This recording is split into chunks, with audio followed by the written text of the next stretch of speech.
मुंडन संस्कार खटाई में तेनालीराम से जलने वालों की संख्या दिन पर दिन बढ़ती जा रही थी।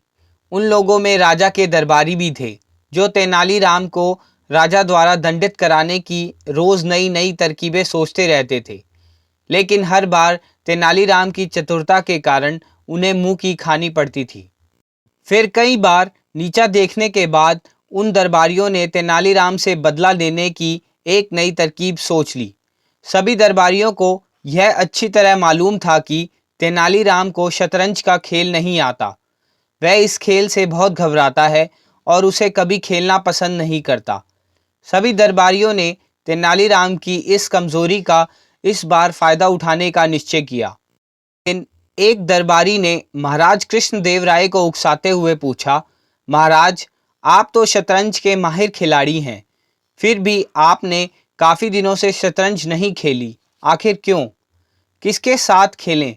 महाराज ने प्रश्न के उत्तर में सवाल करते हुए कहा, हमारे दरबार में शतरंज का कोई खिलाड़ी भी तो नहीं है, इसलिए हमें अपना यह शौक पूरा करने के लिए मन मारना पड़ता है।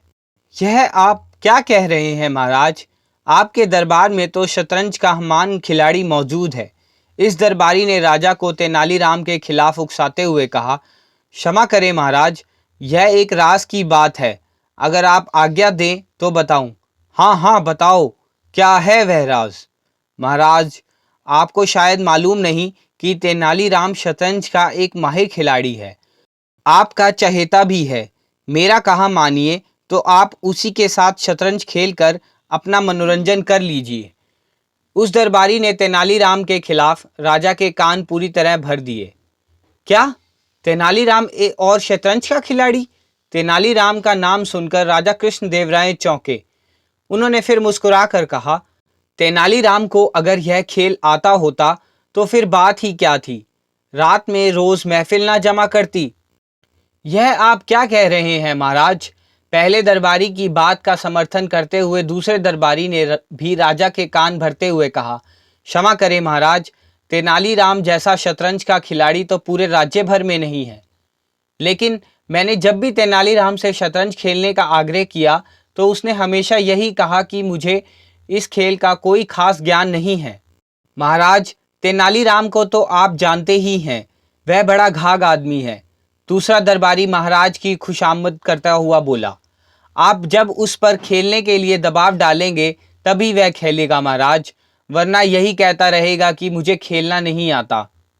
ठीक है, आप सब लोग शाम को शतरंज का खेल देखने के लिए एकत्रित होकर आना। मैं आज ही तेनालीराम को शतरंज के खेल की सूचना भिजवा देता हूँ, राजा ने कहा। सारे दरबारी यही चाहते थे। फिर सब लोग राजा के कान भरकर अपने अपने घर चले गए। दूसरे दिन शाम को राजा कृष्णदेव राय ने शतरंज की बिसात बिछवा दी और तेनालीराम के लाख मना करने के बावजूद राजा ने उसे खेल की बिसात पर बैठा दिया। तभी दरबारियों ने तेनालीराम का मजाक उड़ाते हुए कहा, तेनालीराम जी, आप तो इस खेल के माहिर हैं, तभी महाराज के साथ खेलने का सौभाग्य प्राप्त हुआ है। जरा सोच समझ कर चाल चलना, कहीं मात ना खा जाना। तेनालीराम फौरन समझ गया कि इन दुष्ट दरबारियों ने ही राजा को उल्टी सीधी पट्टी पड़ाई है। आखिर मजबूर होकर तेनालीराम को शतरंज खेलनी पड़ी। उसने अपनी चाल चल दी। थोड़ी देर शतरंज की बिसात पर हाथी घोड़े इधर से उधर दौड़ते रहे और तेनालीराम वह बाजी हार गया। तेनालीराम के हारते ही दरबारियों ने एक जोर का ठाका लगाया और उस पर व्यंग्य करते हुए कहा, तेनालीराम जी, सब कुछ जानते हुए भी क्यों महाराज को मूर्ख बना रहे हो? महाराज, सरीखे शतरंज के खिलाड़ी को इस तरह के खेल में क्या आनंद आएगा? जरा जमकर खेलो भाई, जो महाराज को भी मालूम पड़े कि उनका पाला किसी ऐसे वैसे खिलाड़ी से नहीं पड़ा है, बल्कि किसी मंजे हुए खिलाड़ी से पड़ा है। दरबारियों की यह बात राजा के मन को कचोट गई। उन्हें लगा कि तेनालीराम जानबूझकर मक्कारी कर रहा है, अतः इस बात पर उन्हें क्रोध आ गया।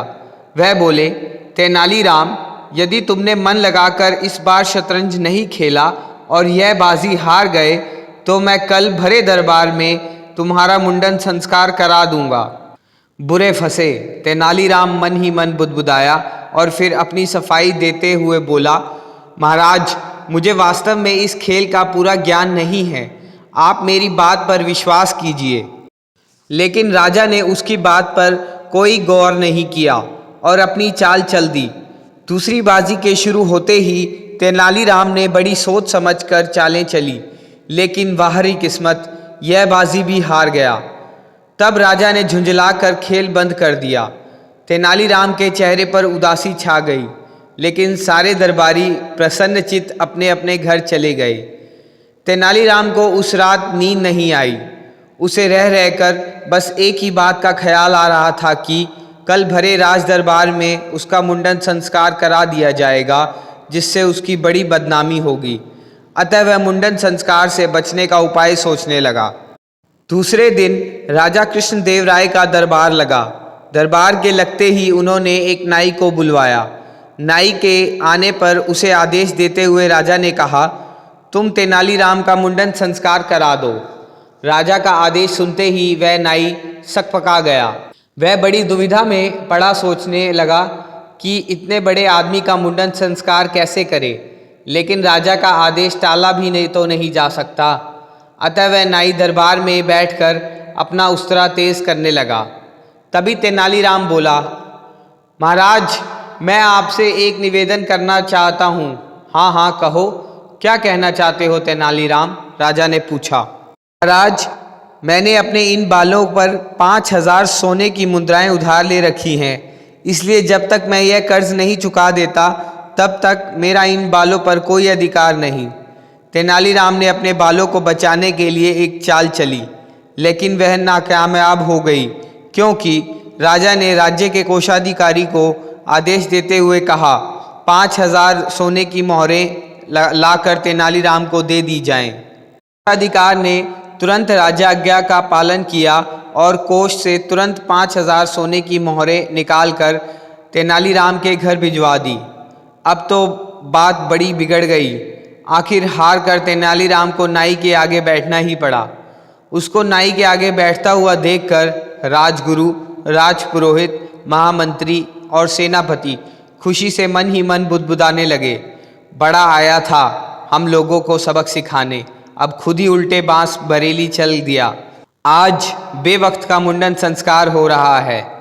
फिर नाई ने जैसे ही अपना हाथ तेनालीराम के बालों की ओर बढ़ाया कि तेनालीराम उसका हाथ रोककर मन ही मन मंत्रों का जाप करने लगा। तेनालीराम को अचानक बुदबुदाते देखकर राजा को बड़ा आश्चर्य हुआ। उन्होंने तेनालीराम से पूछा, अब यह ढोंग क्यों करने लगे तेनालीराम? महाराज, यह ढोंग नहीं है। हमारे यहाँ मुंडन संस्कार माँ बाप के स्वर्ग सिधारने पर किया जाता है। मेरे माँ बाप दोनों ही स्वर्ग सिधार चुके हैं। अब तो आप ही मेरे माई बाप हैं। आपका कुछ अनिष्ट ना हो जाए, इसलिए मैं ईश्वर से प्रार्थना कर रहा हूँ। तेनालीराम ने गंभीर होकर कहा। अपने अनिष्ट की बात सुनते ही धर्मभीरू राजा कृष्णदेव राय एकाएक घबरा गए और बोले, अरे, यह बात तो मैंने सोची ही नहीं तेनालीराम। तुम्हें अब अपना मुंडन कराने की आवश्यकता नहीं है। मैं अपना आदेश वापस लेता हूँ। राजा का इतना कहना था कि दरबार में बैठे समस्त राज दरबारियों पर घड़ों पानी पड़ गया। यह चाल भी उनकी कामयाब नहीं हुई, लेकिन यह देखकर तेनालीराम का चेहरा प्रसन्नता से खिल उठा। महाराज की जय हो कहता हुआ तेनालीराम नाई के आगे से उठकर अपने आसन पर जा बैठा। इस बात से नाई भी खुश हो गया। शतरंज में तो तेनालीराम ने मात खाई थी, किंतु चतुराई और बुद्धिमत्ता में उसने अपने विरोधी दरबारियों को करारी मात दे दी थी।